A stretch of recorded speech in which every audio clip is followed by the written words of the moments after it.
Clicks Group, the South African pharmacy chain, reported 13.2% increase in half-year profit, driven by a stronger market presence in health and beauty. Moreover, basic headline earnings per share rose to 603.9 cents, up from 533.6 cents a year prior. Additionally, group turnover climbed 6.2% to 23.2 billion rand, with retail turnover, including Clicks and other brands, up 6.4%. Meanwhile, distribution turnover grew by 7.6%. The company, operating 950 stores, announced an interim dividend of 238.0 cents per share.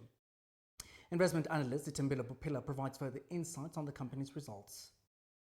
So Clicks released strong interim results for the period ended 28th of Feb, with most key metrics showing an improvement year on year.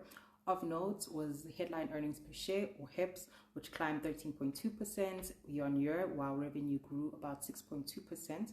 Overall, though, the performance really highlighted the resilience and the defensiveness of the group's business model, with continued margin expansion as well as operational recovery being key elements of growth. I think looking through the divisions, the biggest component, retail, that delivered a healthy performance in spite of a soft consumer backdrop, as we've seen. But we did see the Clicks private label contributing quite meaningfully, which I think just echoes the current climate consumers are facing, and so turning towards more value brands in general. Also, the distribution business, that showed meaningful recovery following that business's large-scale systems implementation, which was carried across the distribution centers over the past 2 years. Then the 13% increase in the interim dividend was also a highlight, and that further, I think, reflects management's confidence in the group's cash generation, but also the trajectory into the second half.